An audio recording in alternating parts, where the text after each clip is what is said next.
Hello, everyone, and thank you so much for joining me again today on the Emotional Abuse Recovery Podcast. Today, I'm going to have a really insightful conversation with someone I want to introduce you to. And as always, the purpose of me bringing guests onto this podcast is so that we can expand our toolbox, so that we can find different ways to heal from different types of abuse. So you guys get to pick and choose what works best for you. And I hope this episode will be super helpful, and stay tuned for more information from Terri. So Terri, if you could just let us know who you are, who you serve, and then we'll get started.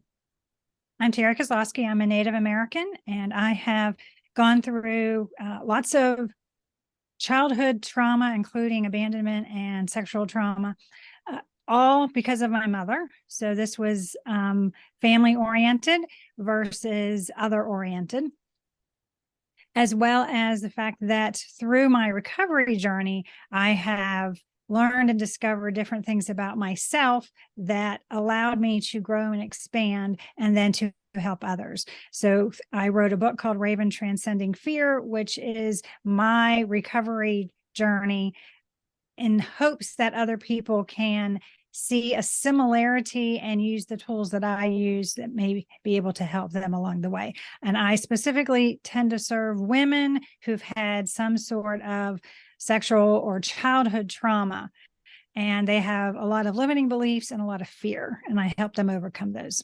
Excellent. I'm so happy that we have people like you in this world to help. My specific focus is on emotional abuse.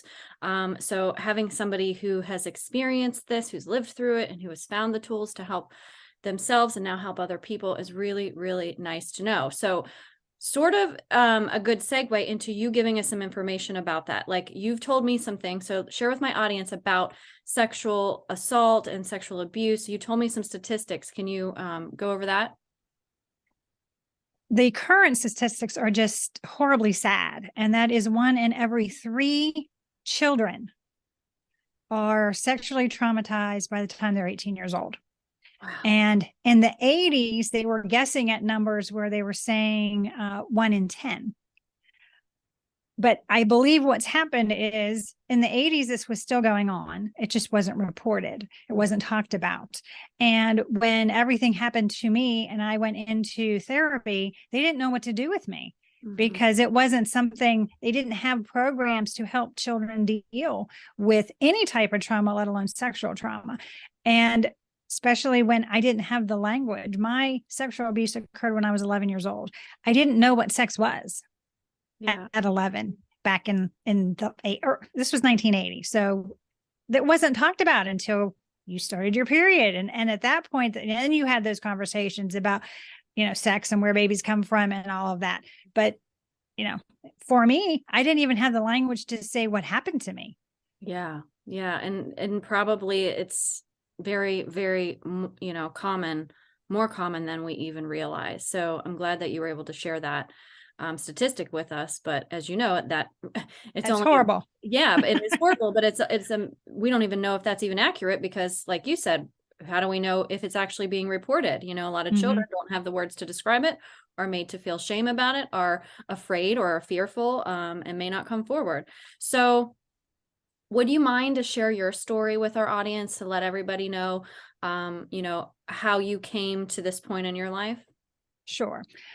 My mother is Native American, and I completely understand why my mother turned out the way she did and why she handled things incorrectly. So when she was growing up in Alaska, she was in a little tiny village called Fort Yukon. It was sustenance living. So, and then at the age of 16, she was ripped away and given up for adoption because her dad died. And the mother had a total of, at that point, I believe 18 children. Wow. So because she had all these kids, the 3 oldest girls were given up for adoption for what they thought was going to be a better life. They were adopted by Christian missionaries, and these loving people wanted to give these girls a better life. But when you are talking about different cultures, a better life is words. It's not necessarily truly better, because really what happened was their identities were ripped away from them. Their culture was taken away, their language was taken away, their physical belongings and their clothes were taken away, and they were given pretty white girl dresses, is what my mother called them. And because of that, her identity, she never really then understood what she was supposed to be, or who she was. And by the time she was 21, when she and my dad got married, she was an alcoholic. Mm. And that took her down a path of drug abuse. And when my sister and I were born, I don't remember my mother not ever having a drink in her hand. It was just something that always was. And there was the special cabinet. And when mommy drank from the special cabinet, bad things happened, whether she passed out or we got beat or she had epilepsy and would have a grand mal seizure. So at the age of 4, 5, and 6, I am learning how to take a wooden spoon and put it on her tongue so she doesn't swallow her tongue, and pull her away from walls and things, because when you try to keep her safe. So at a very young age, I became very codependent. Mm-hmm. I had a sister who was 11 months younger than I was. So I became her parent because my mother couldn't take care of her. So I was. My parents divorced. My dad gets custody. He was the first man in the state of Maryland to get custody of 2 small girls in the early 70s. It was a blessing. What really did happen, though, my mother always said that she gave us up. And the reality was she didn't show up to court. And so by default, my dad got custody, but that in and of itself was a blessing in the long term and long run of things.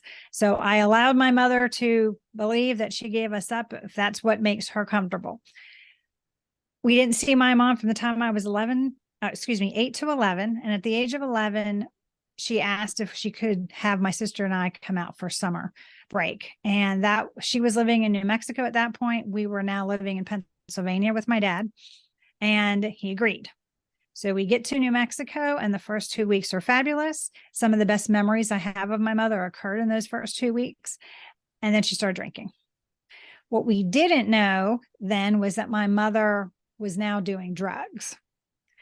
And so once she started drinking, the drugs came into play rather quickly. Our entire visit only lasted 5 weeks. We were supposed to be there for 8 or 9. In that last week, she was having regular parties, or what I called parties, and people came, they were drinking, and they would pass out, and I would cover them up with blankets. I was serving drinks and pouring drinks down the drain, all those things that us codependent children from alcoholic parents do, and went to bed. Everybody was passed out. I went to bed. My sister was already sleeping, and I wake up with a gag in my mouth and my hands and feet tied. And 3 men rape me while my mother and her best friend are standing in the corner of the room watching, so they could get free drugs. Then they all disappear. And my mom was gone for 3 days and literally abandoned my sister and I. And my sister slept for these 3 days, because what I didn't realize was they had drugged her so she would stay asleep. And when she wouldn't wake up, I had my little head on her chest and watched her breathing. And I was an aware enough child to know that she seemed okay, even though I couldn't wake her up. She woke up 3 days later, very hungry and very sad that my mother wasn't around. Mm-hmm. I took care of her. We got, at this point I was making meals, and all of a sudden my mother shows up. And she showed up on a Friday, and Fridays there was a little routine. She would come home from work, and again, latchkey kids, because she went to work during the day, and she gave me her paycheck, and my sister and I went to the grocery store. I'm 11. Wow. Okay. I'm 11. And we go to the grocery store, cash the check, get a money order to pay the weekly rent on the efficiency apartment, and buy some groceries. Go back, and we're walking the streets of Albuquerque, New Mexico in 1980.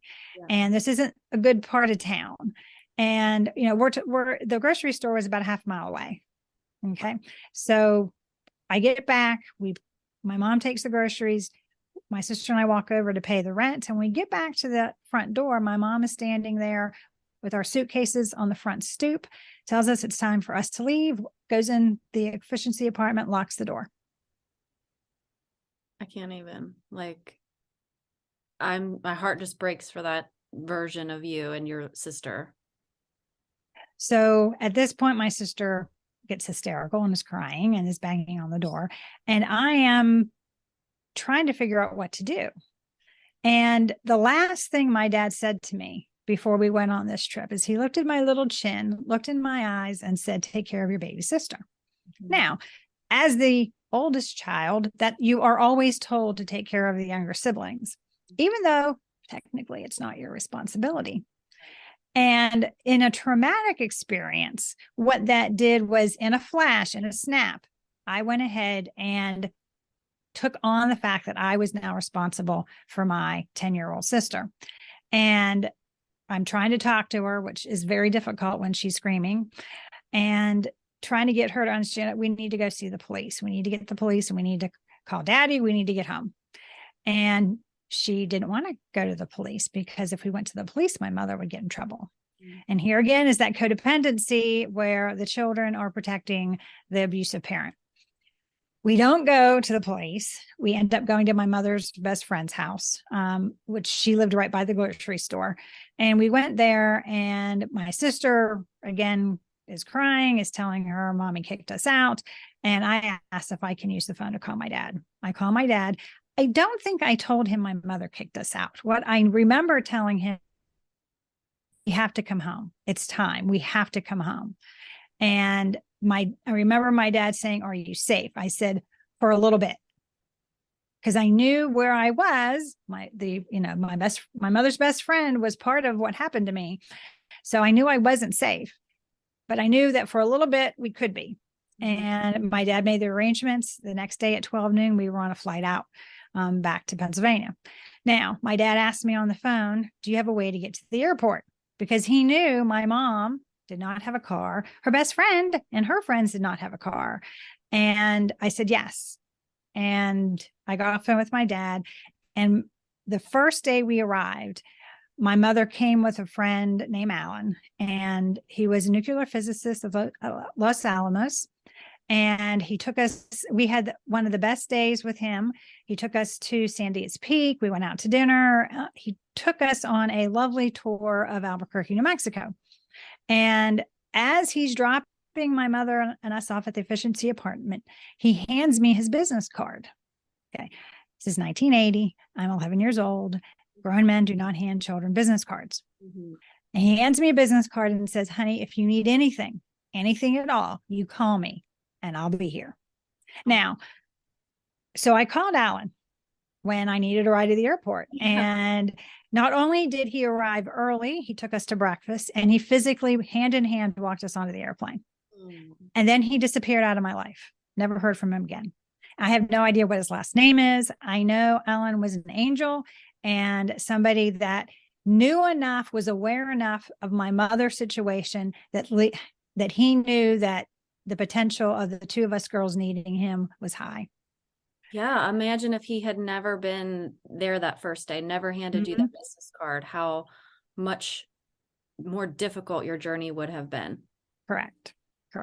So I get back home, I get off the airplane, and my dad is, very happy to see us. And my sister runs up and hugs on him. And I walk up and say, I need therapy. Again, I'm 11. I should know what therapy was, certainly not in 1980. Mm-hmm. But again, I was a very aware child. I knew that what happened to me and my sister was bad. I knew what happened to us wasn't our fault, but I knew that what happened, we couldn't deal with. Yeah. Because I didn't have the words. So from an emotional angst standpoint, I knew that something wasn't sitting right with me. Yeah. So I went into traditional therapy. I was in therapy from the time I was 11 till I was 18. And like I said, they didn't quite know what to do with me. I was not going, since I didn't have the words at 11 to tell them what happened. I ended up telling my dad what had happened and from the sexual abuse standpoint. And so I know the therapist knew that. And I went from a therapist to a counselor to a psychologist to a psychiatrist who wanted to medicate me because they didn't know what to do. Now, I was functioning. I was getting straight A's in school. But at home, there was just, this dark cloud over me, and I didn't want to do anything. I didn't want to go anywhere, didn't want to make friends. And so I was doing the one thing that trauma victims do that they shouldn't, which was isolate themselves. When you isolate yourself, whether you do it when you're 11 and 14 and you don't know any better, or when you do it at the age of 25 or 40, when you know better, isolating yourself, all it does is make you turn inward and see the darkness and focus on the darkness, focus on the past, focus on the trauma. And interestingly, my dad asked me a question. So when I told him what happened, he asked me, now what? And I didn't understand the major significance in his question until I was 40. But that now what question, I thought at the time he was wanting me to say, do you want to press charges? What do you want to do? And I didn't want to do anything like that because I came back and went back to school and realized that, started looking up sexual trauma and, what all that was. Prosecuting was no good at those days. Not that it's a lot better now, but all of that I knew I couldn't handle with my mother. And I said I didn't want to do anything. 40 years later, what I realized my dad was saying was, the one question we ask ourselves over and over and over again is, why me?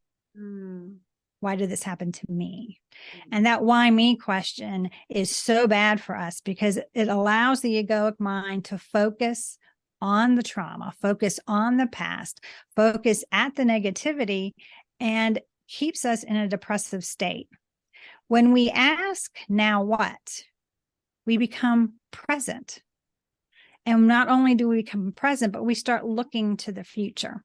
Now, in my 20s, I did a bad thing, and I went from looking at the past and being depressed all the time to looking at the future and being anxious all the time. And it was later in life that I realized that if I focused only on the present moment, that's when I would find peace. That's where you actually live. That's where you actually plan your life, is in the present moment. And when I started living in the present moment, all the other negativity started falling away from me. And it's a very important lesson for people to understand that if you are depressed, think about where your thoughts are.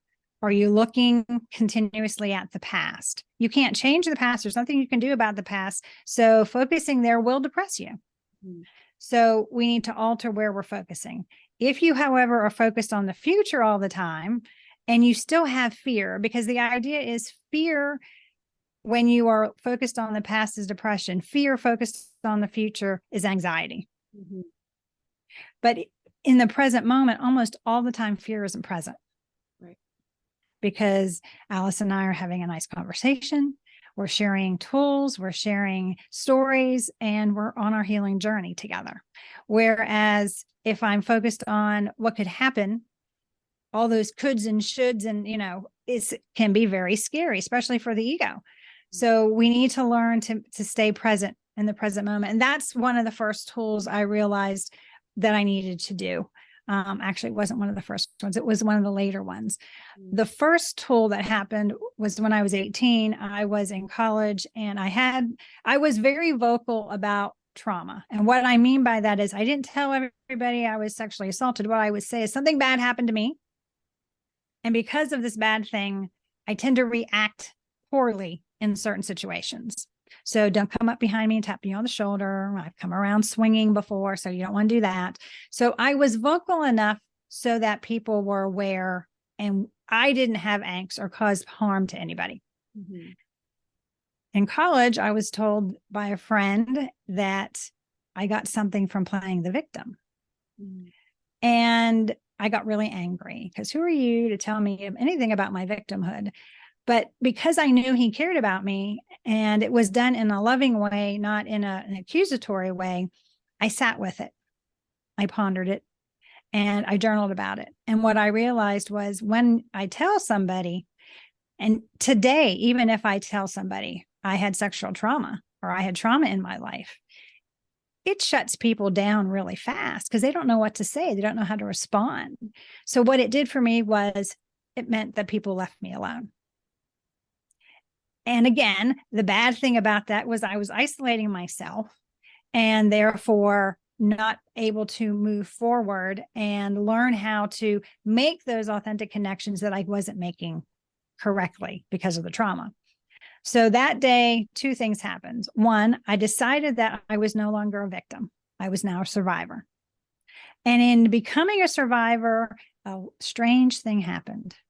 I realized that I became empowered because in becoming a survivor, that meant I couldn't blame my mother or the three men or her best friend or drugs or alcohol. I couldn't blame moving forward. Mm-hmm. I could blame them for what happened, but moving forward, I couldn't blame the decisions I was making on them. I had to take responsibility for the decision I was making, whether they were good, bad, or indifferent. If I made a poor decision, I made that poor decision. My mother wasn't in my life. She wasn't telling me what to do, even though it was her voice in my head that was making me make choices that were not the best choices for me. But that was me making those choices. So when you empower yourself as you become a survivor, it's one of those things that, because all trauma sufferers go through this where they feel so disempowered. Mm-hmm. And when you regain that power in making choices for yourself and moving forward on your healing journey, it very much lifts burdens off your shoulders. It releases the shame because you realize the shame is not something that you did that you should be ashamed of. Mm-hmm. It is something that was put upon you to deal with, and you didn't know how to do it. And not only that, shh, it's a secret. You don't tell anybody. Right. And shame is those secrets that we keep for other people. Yeah. Guilt is when we do something that we know we shouldn't have done. And guilt is a good emotion for us to have because it shows us where we need to correct bad behavior. Shame is always put upon us by others and a secret. I'm glad you clarified that because a lot of people sort of misconstrue those things or they get sort of muddied together.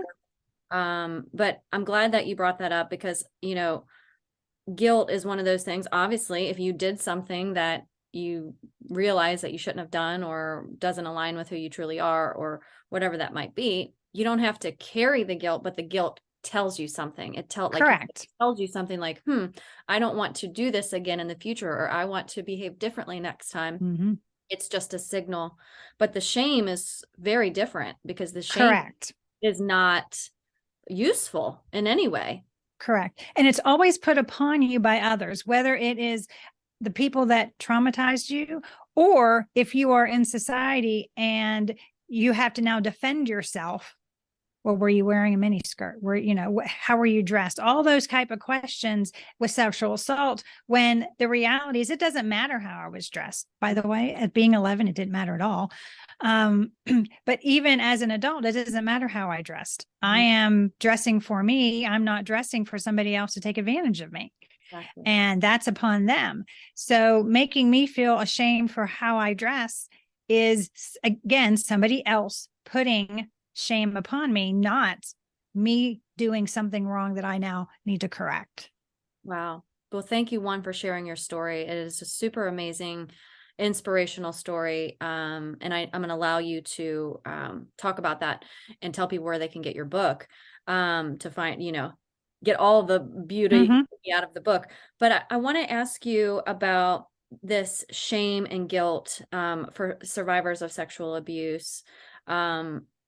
What do you think, because a lot of people who are listening may have had this happen to them in the past, something very similar, maybe happened to them in a relationship that they were in. What is the first step, do you think, when you are struggling with shame in that area to help you move forward with that? What is the first step that you see? Tell the secret. Tell the secret. Tell the secret. And that's the easiest thing to do. Although you may feel that it's very difficult, but all you need to do is find that is one person that you really do trust and tell them the secret. Because the moment you tell the secret, all that shame is lifted from you because it's no longer a secret. It's pretty empowering. It is. It's very empowering. And it seems very simple, except when you're carrying around and are so burdened by the shame, this happened to me, everybody's going to think poorly of me, all those things that the ego uses to try to keep us silent. The moment you say it out loud, even if you just say it out loud to yourself, I was sexually assaulted. It's empowering to know that it's out there. You've spoken the words. Yeah. And it's the first part of the release. The second part would be to tell somebody, because when you share that secret and it's no longer a secret, the power of that shame starts to dissipate. And the more you tell it, the less shame there is. Yeah. And you can tell it in different ways, right? You could write a blog about it. Even me, like I wrote a book and I don't even, I use a pseudonym for it, for my name. So, but it still is very empowering to get that story out and tell the secret, So when you talked about earlier about that dark cloud that you were in as a teenager, was that the shame that you were in? Do you feel like it's part of the shame, but really and truly what that is me focused on the past, me focused on why me. The more you focus on why me, the longer the cloud stays in place. The darkness stays in place because you're not allowing the light in. The light is in the present moment, not in the past. So how do you shift from why me to now what? The easiest way to shift from why me to now what is to start being present, living in the present moment. Literally just focusing on the here and now. Yeah. And I actually, I'm going to be putting together a podcast episode just about that, about how important it is to be present, because echoing what you said, if you're stuck in the past and you're dwelling on all of the things that happened back then, you can't be present. And if you're focused on the fear of the future, you're living in a imagination land that has never happened, and then you can't be present. But really and truly, if you just sit in the moment, there is none of that. You can't access either of those things. So I love that. I'm glad you mentioned that. So because, I help people who've experienced emotional abuse, and a lot of this, even though if you've experienced physical abuse or you've experienced sexual abuse, there is a definite component of emotional abuse there. Absolutely. Yeah, because you were neglected. You were made to believe certain things about yourself and your worth, and, your mother and how she, treated you, and not even showing up for court and things like that, right? There's all these beliefs that happen in that programming in your subconscious mind. So when did you get to the point where you said, or maybe the light bulb went on, I guess, and you're like, I really got to dig into this to start moving forward to heal? I got pregnant. Oh. And I knew that I was very aware. And I think in some ways that was a real blessing for me, is that I was so aware. So when I got pregnant, I knew I was codependent. Just so happens that Codependent No More was gigantic on the scene at the time. And I figured, oh my gosh, I have to get rid of this codependency because I don't want to pass this on to my child. And I went through the workbook, all kinds of stuff that you could do at that. I think I had the tapes and everything. So, and this would have been back in 91, when my son was born. And so I was going through all that, and I must have needed more than 9 months because my son was late. He was born at 10 months. So that I could get the codependency thing taken care of. But because of him and because of the pregnancy, I knew that I had to really start digging in and working on myself. And I was 20 when I got married, 21 when I had him. So I was a young mother and knew that this was part of my journey to make sure that I didn't pass things on to him. Now, I can say that I don't think I was far along the journey as I thought I was, because when when he was born and they threw him on my belly, and I looked down at him, the first thought I had was, oh my God, he's going to leave me. Oh, This is where that ingrained worthiness and abandonment issue rose its ugly head, because I knew I was codependent, but I didn't actually think that I had a whole lot of other issues going on. That moment, I realized abandonment is my issue, and it is my core issue. The sexual abuse is not my core issue. It's the abandonment, because my mother, if we look at the big picture, she abandoned us because of court. She abandoned us when she left for 3 days. Then she literally threw us out on the streets of Albuquerque, New Mexico. And even on her deathbed, which happened in 2012, she told the people in hospice that she had no children, she had no family. wow. So there was still abandonment even there. Correct. Wow. So, and after she passed, I had a lot of people ask me if I was grieving or how I was going through that. And I said, you don't understand. I did not have a relationship with my mother for most of my adult life. And I hadn't spoken to her at that point for 6 years before she passed, had no idea where she was. It took 3 months for the state of New Mexico to find my sister to inform her that my mother had passed. Wow. So through all of that, what I actually was mourning was the fact that I'm an optimist. I always believed we would reconcile, and we didn't. And that is what I mourned, was the lack of reconciliation. And I realized that I would never get the answers of why this happened. Yeah. And again, that goes back to still when she passed, I was still saying, why me? So let me ask you then, because everybody's going to have a different core issue, right? Yours was abandonment, but everybody else is going to come to their own conclusions about what their core issue is if they have been sexually abused or sexually assaulted, because it could be different for everyone. Correct. Okay. So your mourning was actually because of this abandonment core issue, and then feeling like there needed to be some sort of reconciliation that was never given to you, or closure or something like that. And see, I now truly believe that closure is a myth. Me too. Closure is the egoic mind's way of saying something has ended, when the reality is the situation that my mother put me in ended decades ago. Yeah. The situation that plays in my mind is something that I can turn on or off depending on my mood, depending on what's going on in my life. And we choose. I said before that my mother's voice played in my head.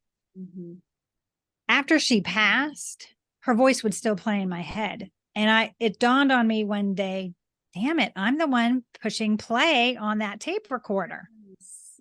And then you get really frustrated with yourself. I've gone through this healing. I'm gone this healing journey. I've come so far. Why are certain things still plaguing me? Yep. And it's part of the fact that we can't heal like that. And we're healing from different things. So I'm healing from sexual trauma. I'm healing from abandonment. I'm healing from generational patterns of behavior. I'm healing from all kinds of things that were put upon us as children, belief systems that maybe we don't really believe in, patterns of behavior that, well, this is how we've always done it. Well, that doesn't mean I need to do it that way. All those things that we were taught, that as adults, a lot of stuff we need to unlearn. Yes. Because they're not part of who we truly are. Yeah. And that unlearning process is continuation of the healing journey, because our healing journey is about really and truly becoming who we authentically are meant to be. Yeah. When you arrive on the planet in our school, you come in as an authentic being of light. You know who you are, what you're going to do, what your purpose is, and that your purpose is to love and be loved, period. Yeah. But when you come into that first unknown, which is your family, they bestow upon you things that aren't for you, because they think in their loving kindness that they're teaching you things, and they want you to learn these things and be a productive citizen in society. Being productive in society and being authentically you are one and the same thing. The issue is being productive in society because you're going after accounting because that is what everybody in your family says you should do, and you hate math, then you shouldn't really do it, because you're going to hate it all of your life. You're going to make excellent money, but you're going to hate your life because of the job you have. And you spend so much time, most people spend more than 40 hours in their job. So if you hate math, why become an accountant? Exactly. So it's about unlearning those things. Mm-hmm. And so for me, one of the things I needed to unlearn was I needed to unlearn pushing the play button on that voice in my head. That was my mother's. And what I learned to do was I re-recorded over top of that tape. So now when I press that play button, it plays something that is more conducive to my growth than it is to keep me suppressed or subdued or harmful.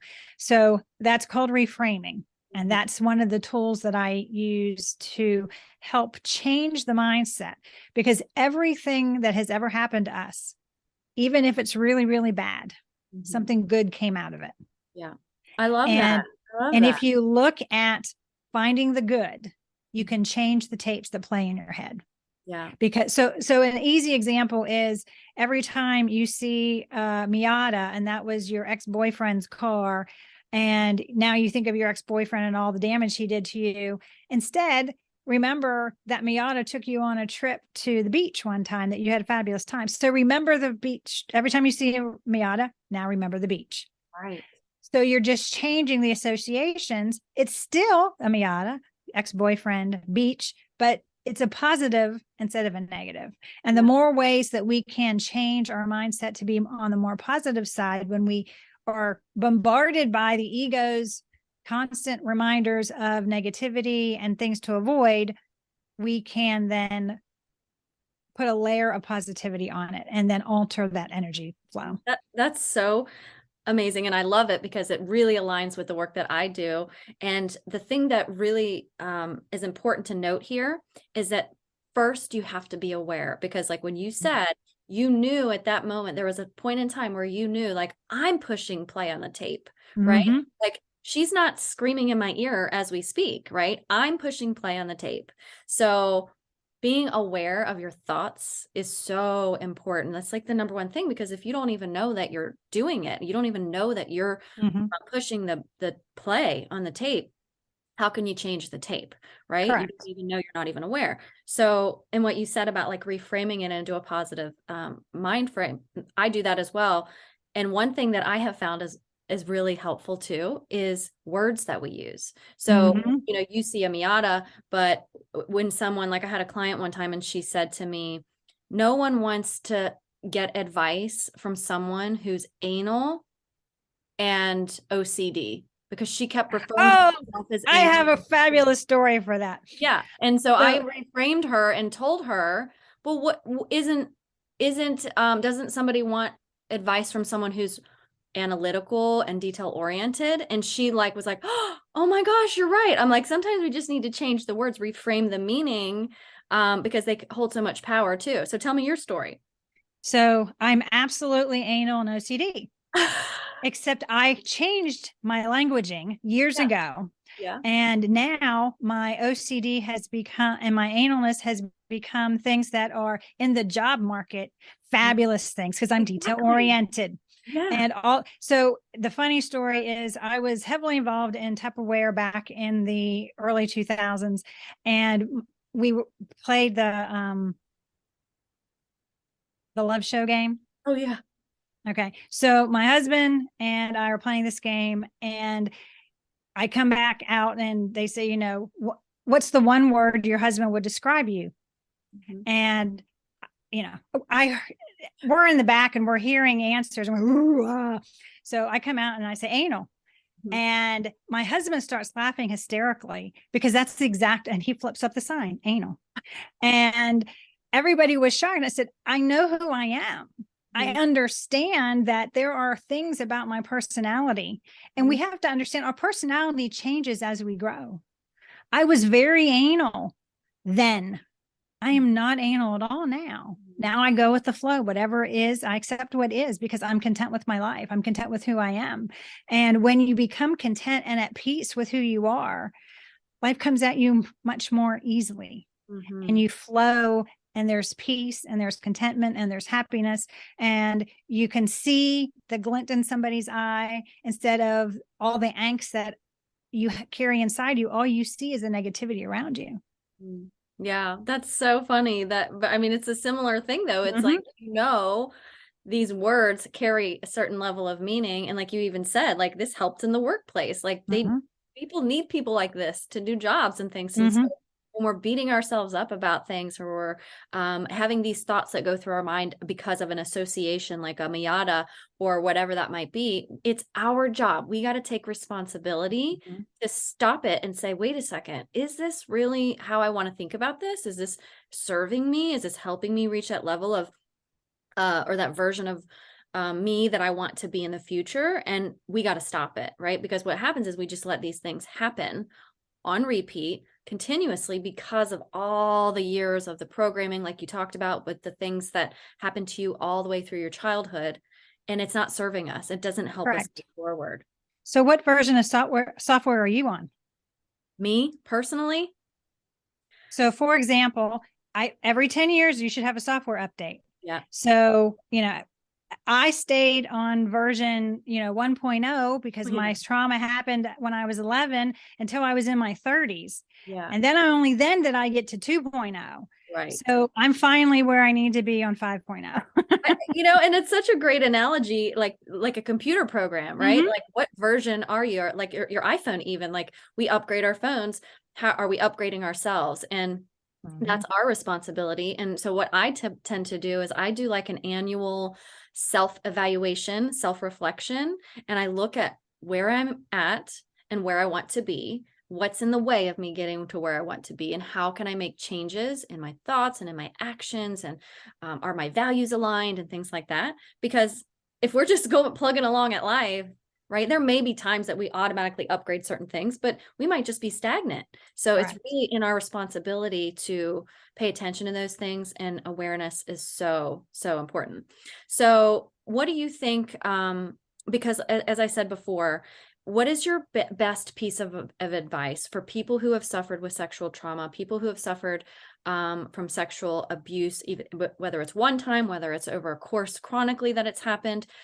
What is your best piece of advice for those people who are just now maybe hearing this for the first time and saying, I've been carrying this shame. I've never told my story. I don't even know where to begin to start to heal from this. Get present. That's it. Stay focused on the present moment, because only in the present moment can you heal. You can't heal if you're focused on the past, and you can't heal focusing on the future. Get present. And in that present moment, start figuring out how you feel about saying out loud, I've been sexually abused. Say it out loud. Get in a room by yourself and say it out loud. I've been sexually abused. Because you've been saying it in your head. Yeah, exactly. You've been saying it but have you said it out loud? And then once you say it out loud, say it out loud in the shower, do that for a while so that you get used to hearing your voice say that. And then find somebody that you trust and tell them. Because when you tell that person, a lot of that shame will be lifted from you. Just saying it out loud is going to start that process. But you have to stay in the present moment. Being present is really and truly the only place that we live. You can't live in the past. You can't live in the future. You only live in the present moment. But we're also focused on other things that we don't realize, that as we robotically go through our day, that we're not fully present in what's occurring. We're not really listening to the person who's talking to us. We're not looking them in the eye. We're not making that authentic connection. And the moment you make an authentic connection with someone and you share with them that you were sexually assaulted, the outpouring of compassion and empathy is going to be huge, because you're not going to feel that they're blaming you. You're not going to feel that they're thinking that you should be ashamed. They're just going to be outpouring their love upon you. And love is the healing balm for all things. So do you think that, because I was hearing you say, you know, when you speak it out and you say it out, you may even write it out, whatever, however you're going to do that. Is it important to say, like, I was abused in this way, like, and then to shift it to like, I survived this? Or do you know what I'm saying? Like, as far as the verbiage that you're using, because if you're constantly saying, I was abused, right, forever and ever and ever, then that sort of does keep you in that victim mode. But it's Correct. got to shift, right? Correct. So I have a client who recently realized we've been working really hard on getting her to change her language, because she talks about the fact that she was, you know, I've been sexually abused all my life. And I Mhm. said, how old were you when it stopped? 20. I said, how old are you now? 50.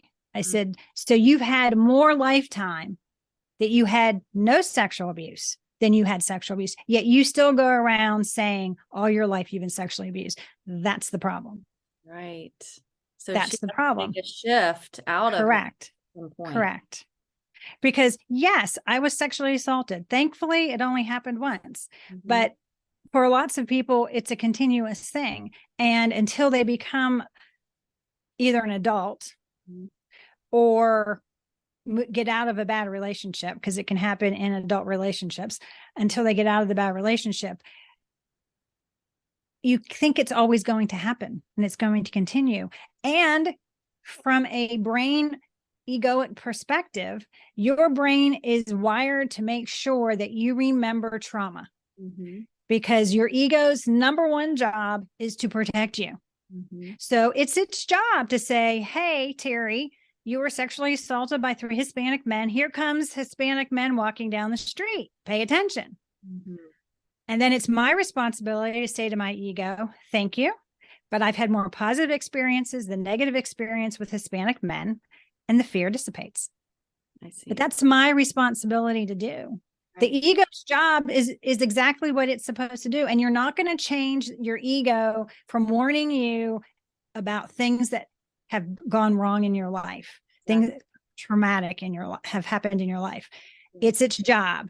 It's, Right. however, your presence and your conscious effort to know that you're no longer in that environment. Things have changed. You made the change and you've switched, and now you're safe. Yeah. You're just turning the volume down, like, on it. Like, it's Mm-hmm. not so loud anymore. We're just going to crank down the volume a little bit and take the power back for ourselves. Right. Because the ego is really loud and obnoxious on a consistent, regular basis. It's Exactly. always screaming at you. Exactly. However, in the present moment is the only place that you can hear your still, small, soulful voice Yeah. and your heart's voice that tells you you're in the healing process. Mm. You are worthy just as you are. You are loved and adored, and you were put here for a purpose. And you already know what that purpose is. Get quiet, listen, and you'll figure it out. Thank you so much. That's wonderful.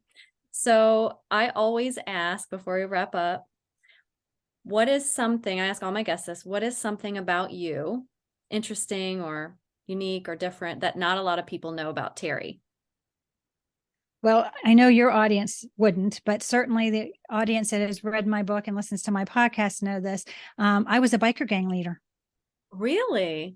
Yes, my husband and I have a Goldwing, and we were part of it was called the Goldwing Road Rise Association. They're no longer in existence, but for 6 years we led a biker gang. Oh my gosh. So did you just like ride all around and Mhm. Yep, all different places? yep, That's cool. I bet that was fun. I bet that was a it lot of was. It was also one of the things that the universe used to help me realize that you can make authentic so I have an angst with alcohol, of course, because my mother was an alcoholic, and the biker gang is where my angst with alcohol was diminished, because I learned that you can be around responsible adults who drink as a way to relax and have fun, and they don't have to be abusive. Exactly. Good. I'm glad. I'm glad to hear that. Awesome. Well, thanks for sharing that. Now, please tell us how people can reach you, how they can get a hold of you, and your book, because I'm sure people will want to read that. Okay, so my book is Raven Transcending Fear. You can get it on Amazon. You can go to raventranscendingfear.com. It is a teaching memoir of how I overcame childhood fears and limiting beliefs. And there's a process that I use, and it's outlined in the book of how you can do that. My podcast is the soulsolutionspodcast.com, and you can find it on any of the podcast channels.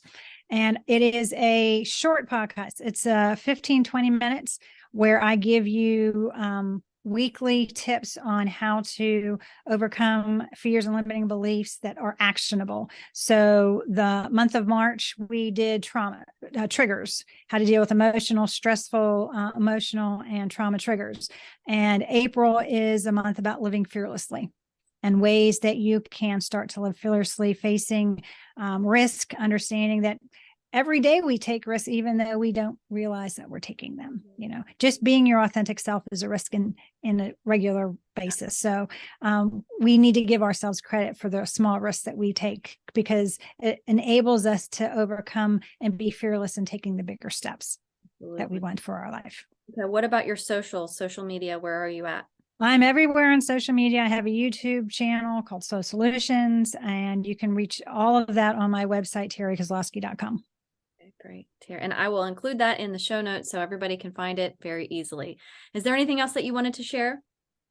I want to remind everybody that you came into our school fearless, and you came knowing that you are loved and you're going to love, and you are worthy just as you are. It doesn't matter what has happened, whether any type of trauma that occurred, any type of abuse that occurred, any type of limiting beliefs that you have, you can overcome all of it. Because all you have to do is remember that the light has always been in you. It just feels fragmented because you put on mask and armor, and now only part of your light is shining. When you remove the mask and armor, all your light shines and you can glow again. Thank you so much. I really appreciate you being here with us. And please check out Terri's website, her podcast, her book, connect with her on socials. If you are someone who has struggled with this, who has struggled with sexual trauma, sexual abuse, codependency, all of that stuff, use these resources that we're providing here today. Thank you so much. Thank you, Allison. It was a pleasure. Thank you for being here with me today in the Emotional Abuse Recovery Podcast. I hope you found value here with me. If this podcast episode was helpful to you, I'd love for you to hit subscribe and leave me a review. My goal is to help you go from feeling stuck to set free. You can find me on Instagram and Facebook, and you can check out whentearsleavescars.com for more resources and information to help you with your own emotional abuse recovery. Until next time, here's to believing in